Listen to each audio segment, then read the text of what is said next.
Welcome to AC 24/7. I'm Aaron Dean. Leaders in Washington are running out of time to come to a deal on raising the debt ceiling as the U.S. economy barrels towards a financial cliff. A new report on household debt signals potential trouble ahead for Americans with debt. The Advocate Channel's Ivan Rodriguez has what all of it means for you. Washington's window to raise the debt ceiling is narrowing, as the U.S. is just over 2 weeks away from potential default if an agreement isn't reached. If Congress failed to raise the debt limit by the time we default, we would go into a recession and be catastrophic.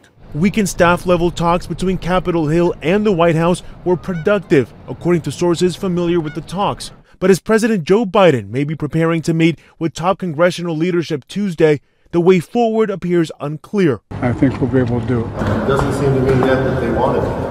A U.S. financial crisis could unleash chaos around the world and impact millions of Americans. Defaulting on our debt isn't only about financial markets, it's about paying our Social Security recipients, it's about paying our troops, it's about paying the men and women who are working the border today. Bankrate's Greg McBride says the uncertainty alone is enough to wreak havoc on family finances. It doesn't take more than just a brief disruption to create a hole that households may take months, if not years, to dig out of.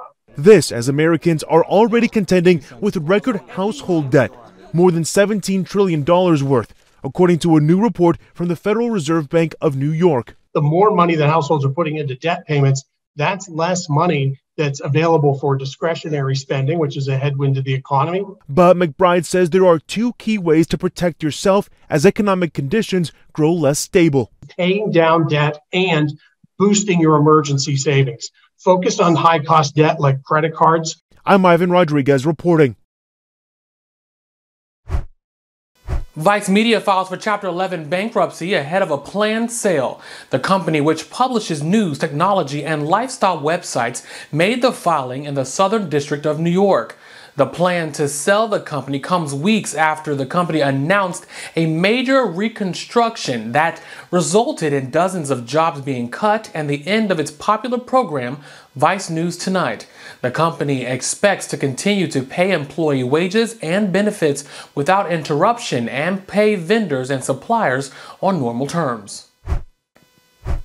Brittney Griner is officially back on the court, playing her first preseason WNBA game in nearly 300 days. Griner scored 10 points and 3 rebounds in the matchup with the Los Angeles Sparks. Griner said that she was grateful to be back and that the national anthem, quote, hit different. She was sentenced to 9 years in prison on drug smuggling charges in Russia after cannabis oil was found discovered in her luggage. Griner was released in a prisoner exchange back in December. I'm here for my fellow teachers that are so micromanaged now and live in fear that if they say one thing wrong, their whole career is on the line. A school board member, an elected official of power who is supposed to be nonpartisan, is allowed to present to the public that she is Christian and that God appointed her to the board. And yet it is indoctrination that I showed a Disney movie. A 5th grade teacher says that she's under investigation in what appears to be a test of Florida's so-called Don't Say Gay law. Jenna Barbie works an hour north of Tampa in the Hernando County School District and says on TikTok that she showed her students Strange World. It's a PG Disney movie with a character who is biracial and gay. And she says parents okayed movies with that rating. A school board member who says her daughter is in the class says that she reported Barbie to the Florida Department of Education. The state's new law prohibits instruction on sexual orientation or gender identity to kids through the 3rd grade.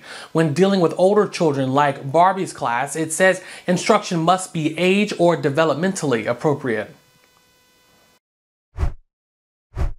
If you have ever met a family that has a child that is transgender and listen to them with an open mind, tears will come to your eyes. We're watching harm being done all over the United States as we deal with this temporary political issue.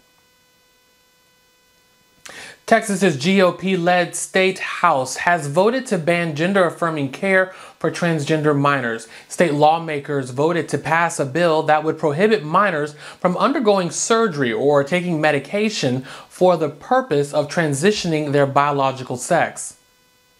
The legislation does allow doctors to use medication to help wean patients undergoing transitioning off of treatment in a safe manner over a period of time. The bill now heads to the Texas Senate. If they approve the bill, it will go back to the desk of the governor, who is expected to sign it into law. In New York, 1 year after 10 people were killed in a racially charged mass shooting at a Buffalo supermarket, the city's mayor is speaking out. There have been over 650 additional mass shootings in the United States of America. So it's not getting better, it's getting worse. There are lawmakers in Washington who refuse to act.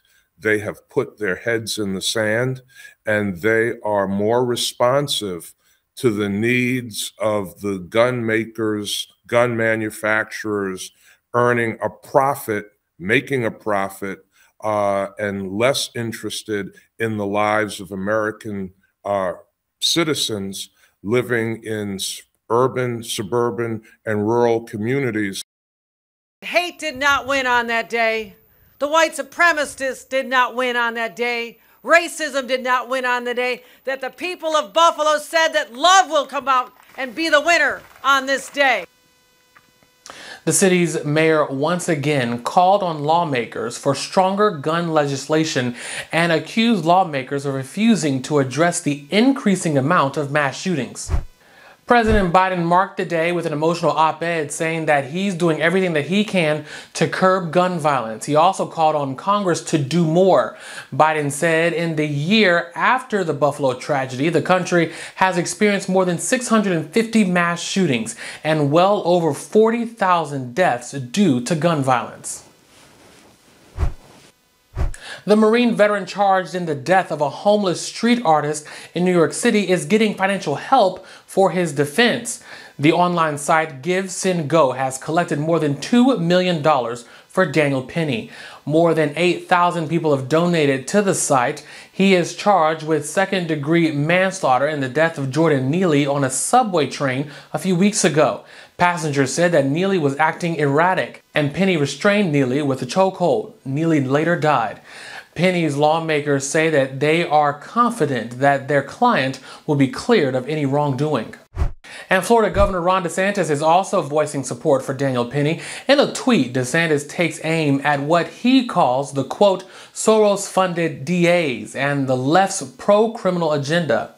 DeSantis goes on to say that we stand with good Samaritans like Daniel Penny. Let's show this Marine America's got his back. The governor's tweet included a link to the legal defense fund for Penny.